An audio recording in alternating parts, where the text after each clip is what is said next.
उसके बाद बारी आती है रिजवाना के चप्पल की। ये चप्पल नहीं, जैसे हम जो है राफेल जहाज खरीद रहे हैं। हाँ, ये बड़ी अच्छी बात कही आप।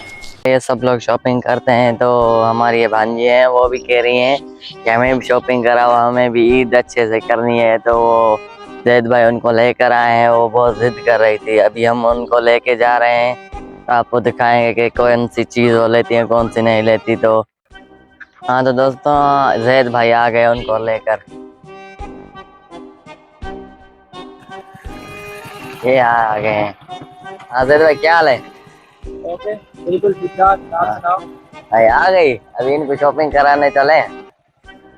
हम पहुंचते हैं रेती शहर में एक दुकान पे शॉपिंग के लिए। वो जो दुकानदार है वो मेरा करीबी दोस्त है, अब्दुल रजाक जूनो। तो जैसे मैं वहां पे पहुंचता हूं तो उसे कहता हूं कि मेरे बच्चों ने करनी है शॉपिंग, सबसे पहले इनके लिए दिखाओ हमें चप्पल। तो वो इनके पैर देखता है, उसके बाद वो अपने लड़कों को कहता है कि फौरी तौर पे इनके लिए चप्पल लेके आओ। जैसे ही पहली चप्पल जैनब को पहनाने की कोशिश करते हैं, जैनब देखती है उसे चप्पल तो अच्छी लगती है, वो जैसे पाँव में डालती है वो छोटी होती है। जैनब को जैसे पाँव में वो छोटी महसूस होती है तो वो कहती है ये छोटी है, मुझे जो है इससे कुछ बड़ी लेकर दो। जैनब के लिए वो दोबारा दूसरी उससे बड़ी चप्पल देते हैं और जैनब पहन के देखती है, जैनब को बिल्कुल ही परफेक्ट लग। तो जैनब कहती है मेरे लिए ये परफेक्ट है, मैं ये ले लेती हूँ। तो मैं जैनब को कहता हूँ कि चप्पल तो आपने पहन ली, थोड़ा पहले घूम कर देखो, ऐसे न कि आप फिर कहो कि मुझे ये पाँव में तंग कर रही है। तो जैनब थोड़ा सा घूमती है और उसके बाद ये हो जाती है सिलेक्ट।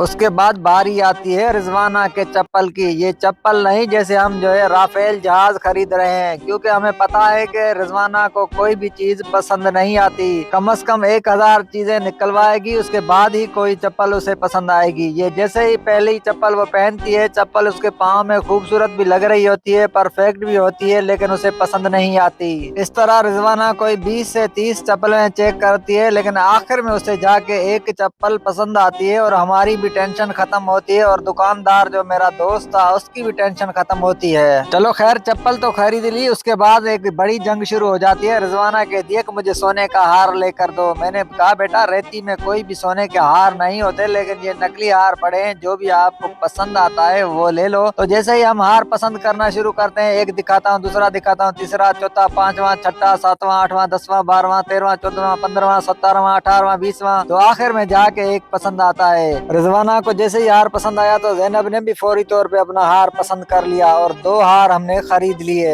अभी हार खरीदने वाली डिमांड खत्म हुई कि आगे से आ गई डिमांड चूड़ियों की। तो हमने भाई को कहा कि भाई कोई अच्छी सी हमें चूड़ियां दिखाओ। पहले चूड़ियां दिखाई, वो पसंद नहीं आई, तो मैंने कहा कि अभी अल्लाह करे ये पसंद आ जाए, नहीं अगर ये पसंद नहीं आई तो सारा दिन हमारा चूड़ियों में ही लग जाएगा। लेकिन जैसे ही दूसरा सेट भाई ने दिखाया तो फौरन से ऐसे चूड़ियां पसंद आ गई। खाना की चूड़ियों की बाद बारी आती है जैनब की चूड़ियां की। तो जैनब की चूड़ियां जैसे ही खरीदने लगते हैं तो जैनब उसे कहती है कि भाई जल्दी मुझे दिखाओ। तो वो भाई जल्दी जल्दी करता है और जैनब को भी चूड़ियां दिखाता है। जैनब को जैसे ही हाथों में चूड़ियां पहनाता है तो जैनब को चूड़ियां आ जाती है पूरी। तो हमारी टेंशन होती है खत्म। चूड़ियों की टेंशन खत्म ही होती है कि रजवाना की फरमाइश आ जाती है कि मुझे पर्स भी लेके दो। पर्स जब लेके देता हूँ उसके बाद कहती है कि मुझे पोनिया भी लेकर दो। जब ये सारी चीजें खरीद लेते हैं तो उसके बाद आती है बिल बनाने की बात। मेरा दोस्त अब्दुल रजाक जूनो सारी चीजें चेक करता है। चेक करने के बाद जैसे ही बिल बनाना शुरू करता है, पहले तो मैं हो जाता हूँ परेशान। मैं सोचता हूँ कि कोई 4-5 हजार रुपए बिल हो जाएगा, लेकिन भाई ने बहुत ही अच्छा और मुनासिब रेट लगाया और मेरा बिल बना टोटल 2400 रुपए। 2400 रुपए में मैंने एक अपनी कैप भी खरीद ली थी। जैसे ही मैंने सारा सामान खरीद लिया तो आखिर में एक इनकी दूसरी भी फरमाइश आती है कि ये कहती है कि हमारे छोटे भाई के लिए जिसका नाम है रिजवान, उसके लिए हमें एक घड़ी भी लेकर दो। दोनों ही बहनें एक कलर पसंद करती है, मैं उनको वो घड़ी भी लेके देता हूँ। सारा सामान खरीदने के बाद मैं भाई को कहता हूँ फौरन ये सारा सामान पैक करो, ऐसे ना कोई दूसरी फरमाइश आ जाए।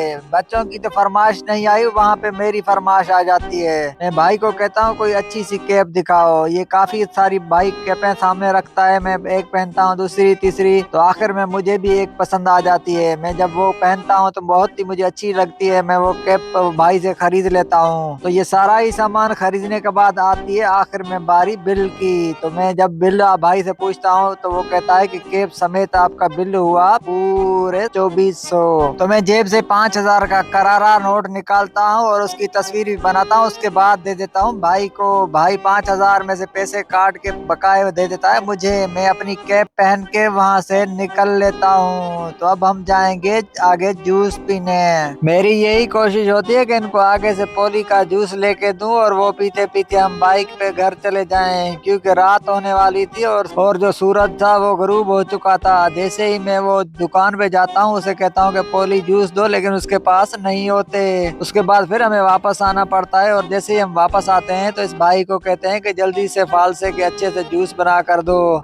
उसने 4 जूस हमें बना के दिए और हमने वो पिए और पिए जब तो बहुत ही मजेदार थे। बच्चों ने भी खूब मजा लिया जूसों का और हमने भी बहुत ही खूब मजा लिया जूसों का। जूस पीने के बाद फिर हम निकल लिए अपने घर के लिए। जैसे ही हम घर जा रहे थे तो बाहर बहुत ही बड़ा अंधेरा हो चुका था। आगे क्या हुआ ये बताएंगे आपको नेक्स्ट व्लॉग में। अगर आपने अभी तक हमारा चैनल सब्सक्राइब नहीं किया तो हमारा चैनल भी सब्सक्राइब कर लें। शुक्रिया।